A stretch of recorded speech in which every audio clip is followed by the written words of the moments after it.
السلام علیکم ورحمۃ اللہ وبرکاتہ۔ نحمدہ ونصلی ونسلم علی رسولہ الکریم، اما بعد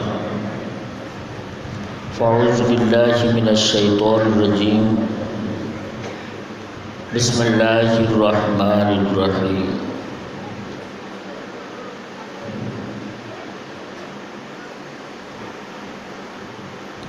آمنوا وعملوا الصالحات وتواصوا بالحق وتواصوا بالصبر۔ آمنت باللہ۔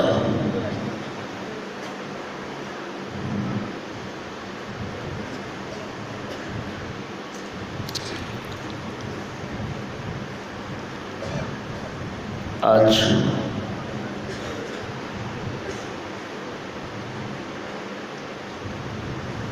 আমাদের কাছে আমাদের হৃদয়ের জগতে অত্যন্ত পবিত্র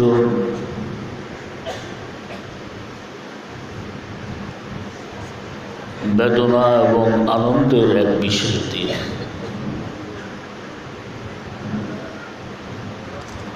দুনিয়া জীবন ছোট, এই ছোট জীবনটুকুনেই হায়াতের জীবন, এবং এই ছোট্ট হায়াতের জীবনটুকু অস্থায়ী একটা জীবন। এ দুনিয়ার জগতে কেউই চিরস্থায়ী বন্দোবস্ত নিয়ে আসেনি, আবার কেউ চিরস্থায়ী বন্দোবস্ত নিয়ে থাকবেও না। আল্লাহিয়াতের কাউল অনুযায়ী এই জগতে আমরা এসেছি। এটা দুনিয়ার জগৎ, এটা অস্থায়ী একটা জগৎ। আর এই জগতের মাঝে একসময় আমাদের জীবন দীপশিখা নির্বাপিত হয়ে যাবে, আমাদের প্রাণবায়ু বেরিয়ে যাবে, আমরা আরেকটা জগতের যাত্রী হব। সেই জগৎটুকু হলো চিরস্থায়ী একটা জগৎ। তেমনটি দুনিয়ার জীবন থেকে, অস্থায়ী জীবন থেকে চিরস্থায়ী জীবনের পথে আল্লাহর একজন মকবুল বান্দা চলে গিয়েছে। তাকে ইয়াদ করে আজকের এই সালে সব চলছে। তিনি আমাদের কাছে শুধু আপনজন এবং প্রিয়জন ছিলেন না,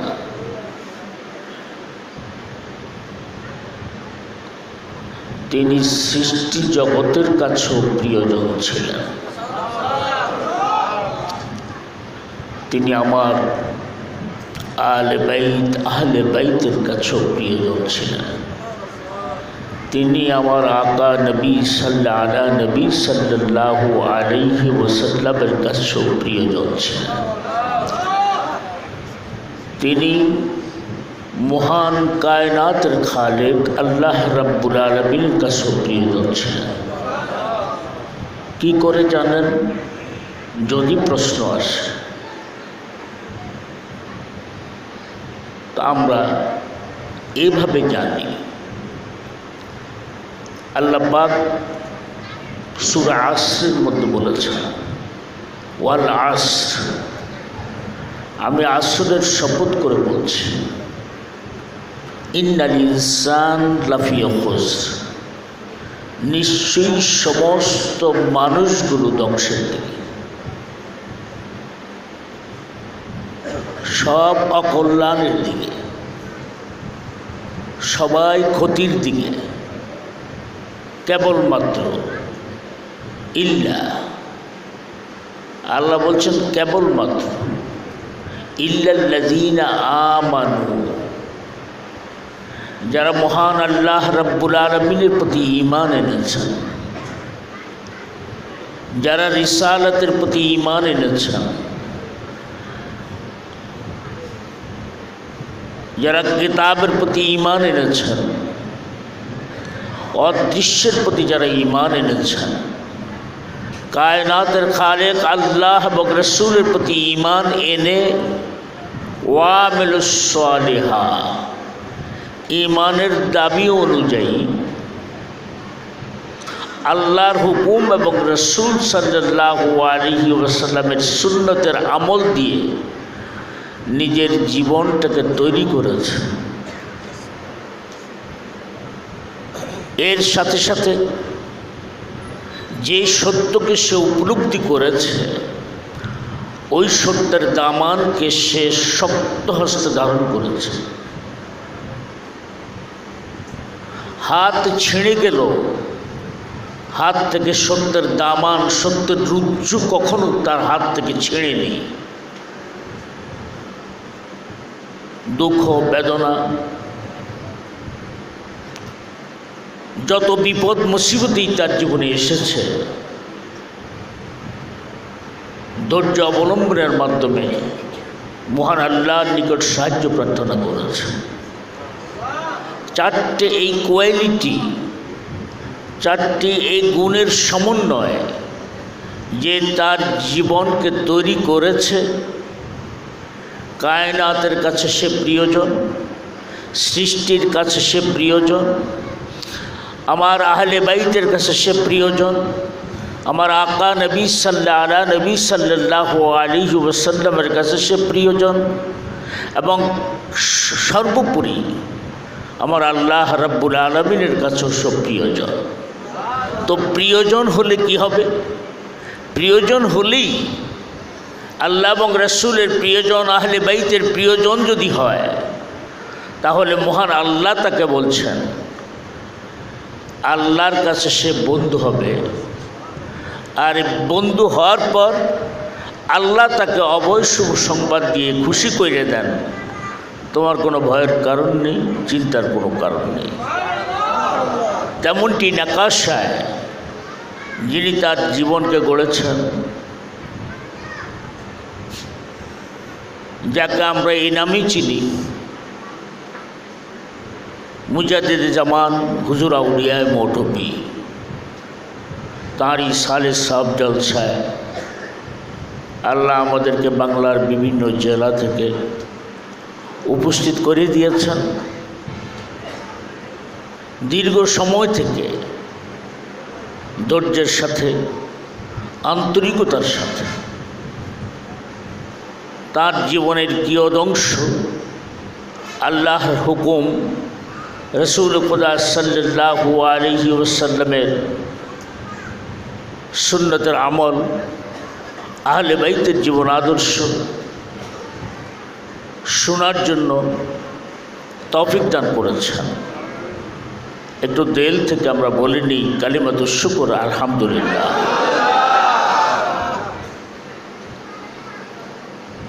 এমনটি প্রিয়জন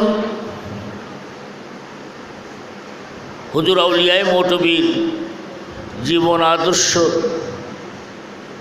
এর মধ্যে আমাদের জন্য অসংখ্য শিক্ষা রয়েছে। আল্লাহর বন্ধুজনদের জীবন আদর্শ আলোচনা করাটাও হলো ইবাদত, বলেন সুবহানাল্লাহ।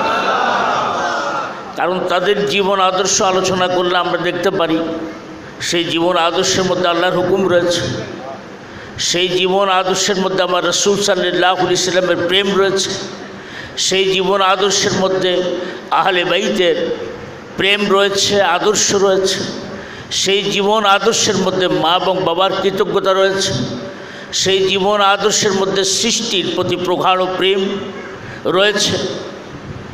আল্লাহর সমস্ত হুকুম আহকাম সেই জীবনের মধ্যে খোঁজ করলে পাওয়া যায়।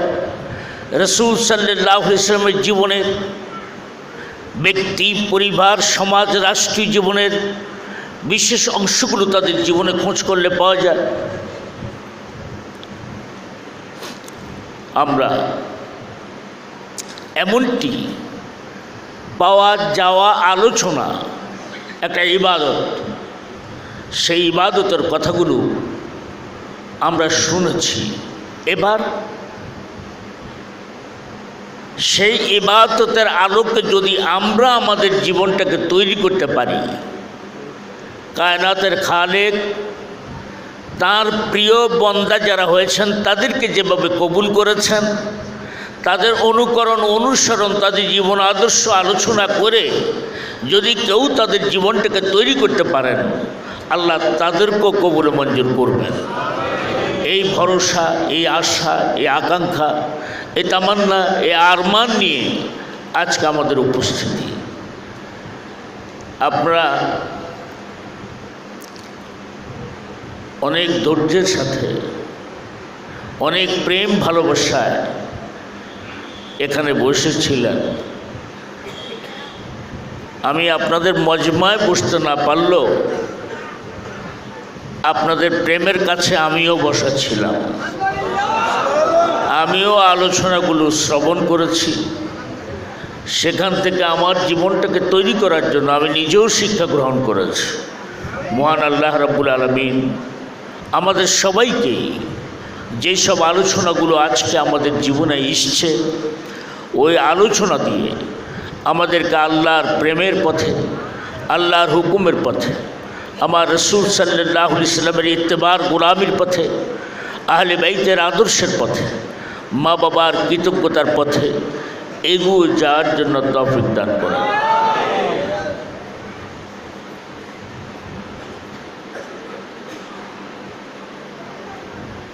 রাত অনেকটা গভীর হয়েছে।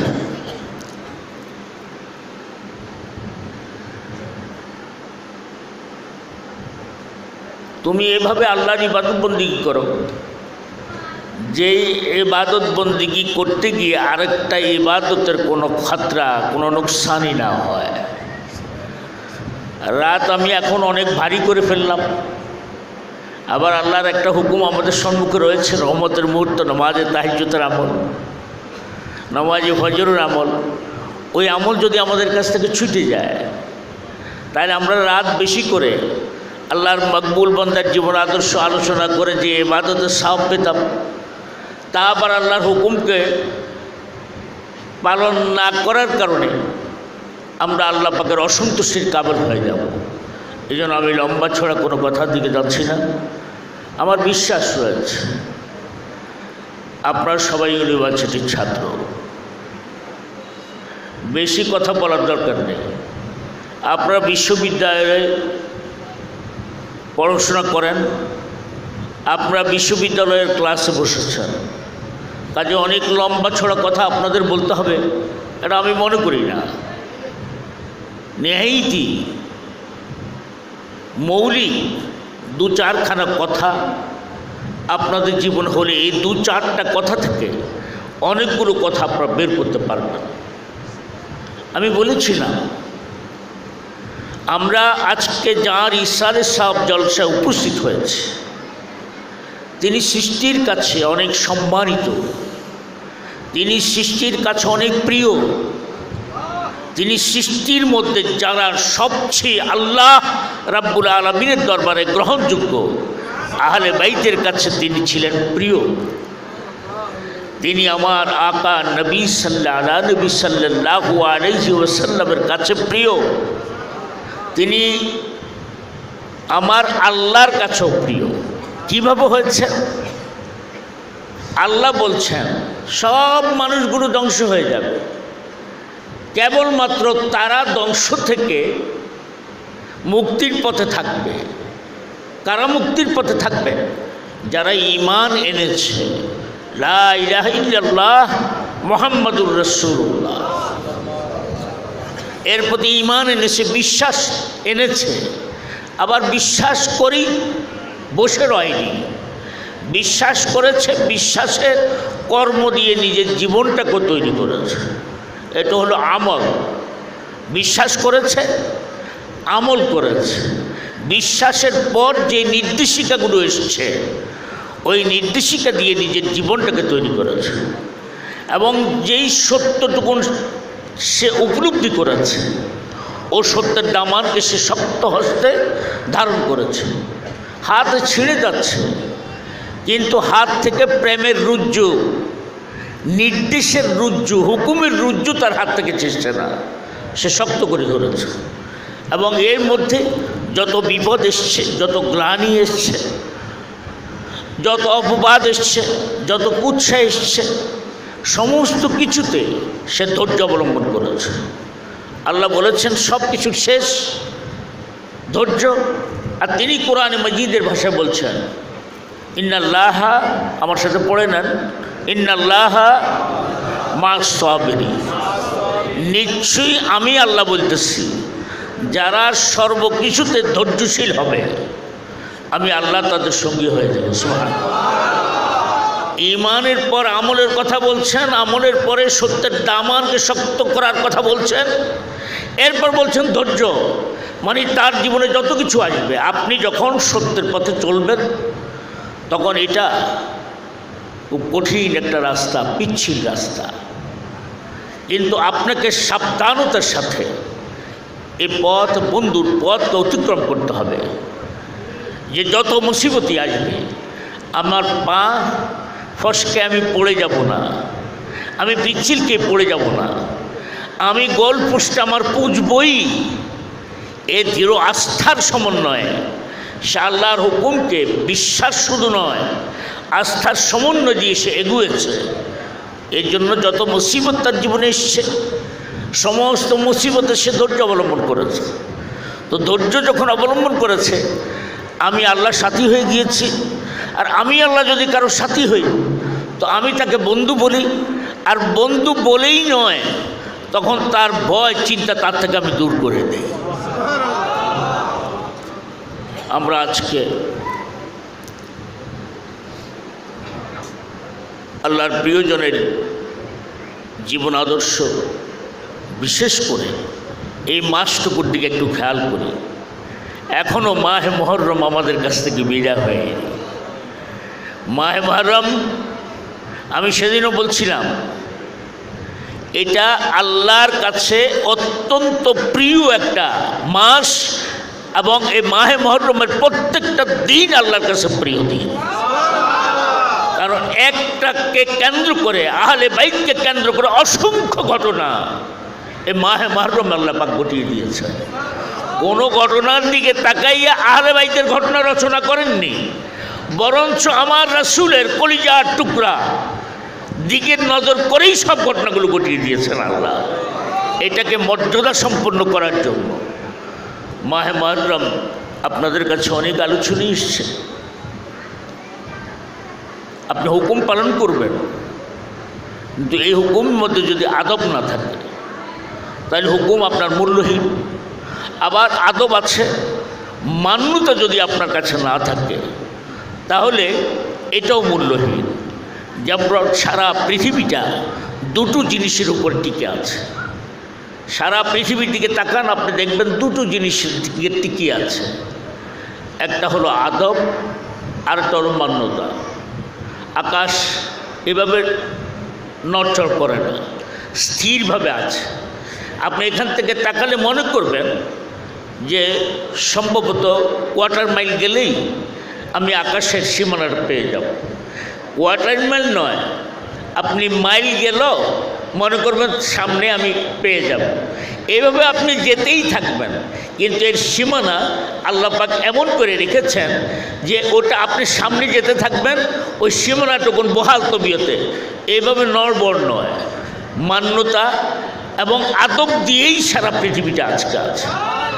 এই জন্য আপনার আমল থাকবে, আদবের সমন্বয় যদি আমল থাকে তাহলে এই আমলের কামিয়াবি আছে। আপনার আদব আছে, যদি আমল না থাকে এটার কোনো কামিয়াবি নাই। দুটোর সমন্বয় দিয়ে যারাই জীবনকে গড়েছেন তারা আল্লাহর নৈকট্যশীল বান্দা হয়েছেন। তাদের জীবন আদর্শ আলোচনা করে আমরা আজকের দিনে আল্লাহর কাছে আপিল করতে চাই যে আল্লাহ তাদেরকে যেভাবে কবুল মঞ্জুর করেছেন, আমাদের বিশ্বাস আছে মহান আল্লাহ আমাদেরকেও কবুল মঞ্জুর করতে পারেন। বলেন না, পারেন? পারেন। কারণ আমি যদি আল্লাহর একজন মকবুল বান্দা এই কর্ম করে একজন জিপি 5 পেয়েছেন, গোল্ডেন A+ পেয়েছেন, সে যত ঘন্টা পড়াশোনা করে পেয়েছেন, আমি যদি সেরকম যদি রাস্তায় এসে যাই তো আমিও কি পেতে পারি না? আমিও পেতে পারি। সেই সুবাদে আমি আপনাদের কাছে একটা ছোট্ট করে আবদার করব। আমরা আহলে বাইতের জীবন আদর্শ আলোচনা করেছি, শুনেছি। আল্লাহর মাকবুল বান্দাদের জীবন আদর্শ আলোচনা করেছি, শুনেছি। তারা যে কর্ম দিয়ে আল্লাহ নৈকট্যশীল হয়েছেন, আমরা সেই কর্ম যদি আমাদের জীবনে নিয়ে আসি, মহান আল্লাহ আছে না? আল্লাহ আছে না? আল্লাহ পাক আছেন না? তিনি আমাদের কবুল করতে পারেন না? আমরা সেই কর্মের পথে এগুতে চাই কি না? আল্লাহ আপনি আমাদের কবুলে মঞ্জুর করেন।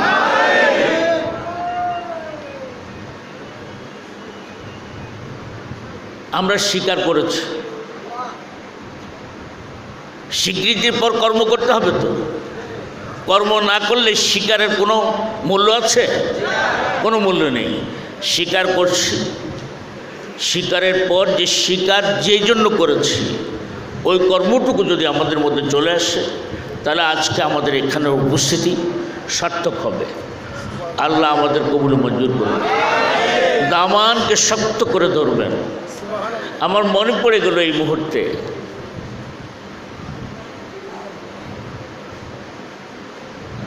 আমি বেশ কয়বার আপনাদের সম্মুখে আলোচনা করেছি।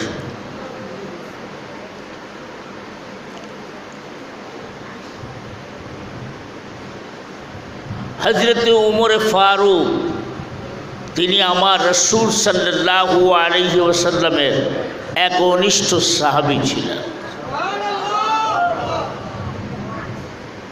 সাহাবী বলা হয় ঈমানের সাথে আমার রাসূলের প্রেম ভালোবাসা এই হৃদয়টাকে উজাড় করে, যে আমার রাসূলকে স্বচক্ষে দেখেছে এবং রাসূলের প্রেম হৃদয়ে লালন করেছে, রাসূলের ভালোবাসার কাছে যেটা জীবনটাকে ওয়াকফ করে দিয়েছে, তাকে বলা হয় সাহাবী। হযরত উমর ফারুক আমার রাসূল সাল্লাল্লাহু আলাইহি সাল্লামের একনিষ্ঠ একজন সাহাবী। মাওলা আলী শের খোদার সন্তান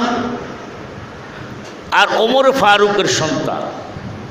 হযরত উমর ফারুকের সন্তান আব্দুল্লাহ আর মাওলা আলী শের খোদার সন্তান ইমাম হাসান হুসাইন, দুজনেই ছোট্ট বয়সে খেলাধুলা করছেন। খেলার ছলে একবার হুসাইনের মর্জি তবিয়তের একটু খেলাপ হওয়াতে তিনি উমরের সন্তান, উমরের পুত্র আব্দুল্লাহকে বললেন, এই গোলামের বাচ্চা গোলাম। কি বলেছেন? সবাই বলেন, এটা গুনাহ হবে না।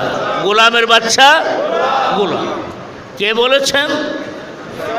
ইমাম হুসাইন আহলে বাইত, মাওলা আলী শের খোদার সন্তান আম্মা জান ফাতেমা রাদিয়াল্লাহু তাআলা আনহার কলিজার টুকরা।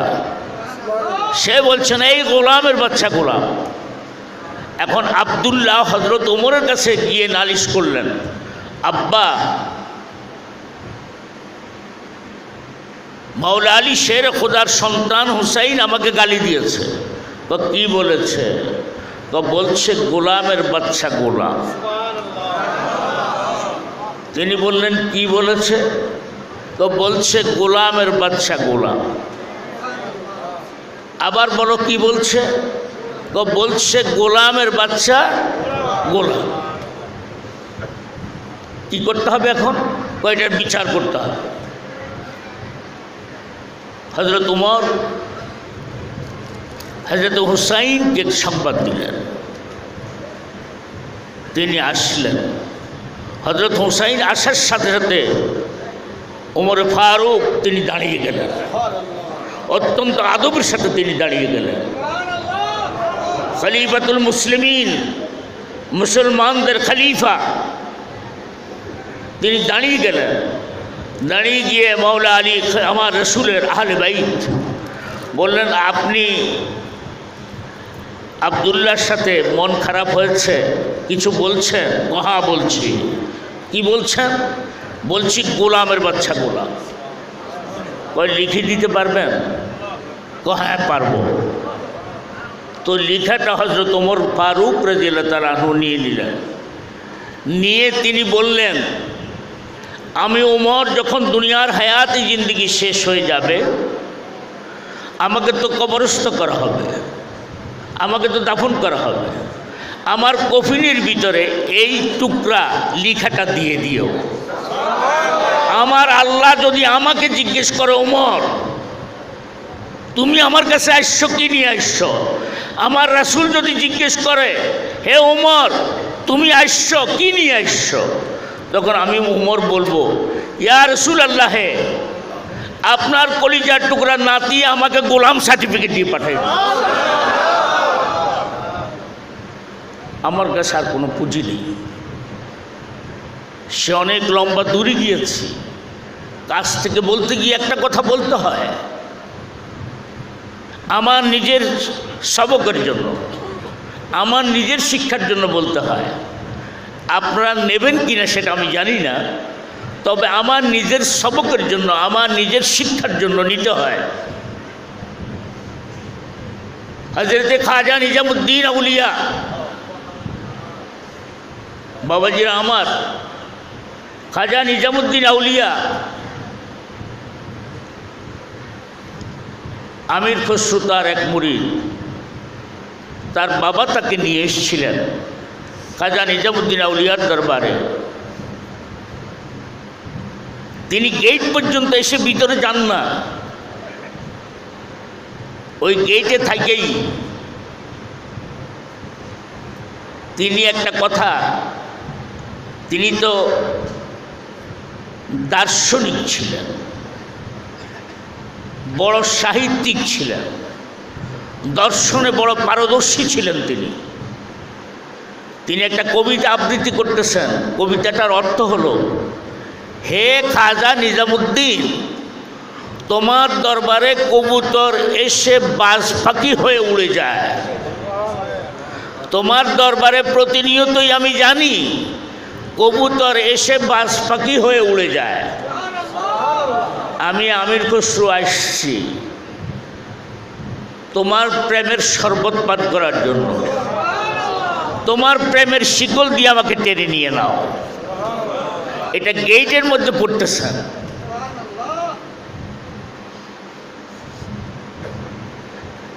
ওনার বাবা ওনাকে বললেন যে বাবা চলো, আমার তো মনে অনেক স্বপ্ন, তোমাকে আমার মুর্শিদে কামেলের কদমে একটু সপর্দ করে দেই। তুমি গেট পর্যন্ত আসছো, চলো বাবা। কেন আব্বু আমি যাব না। আব্বু চলো। কেন আব্বু আমি যাব না। তো বাবা দৃষ্টিতে, বাবার দৃষ্টিতে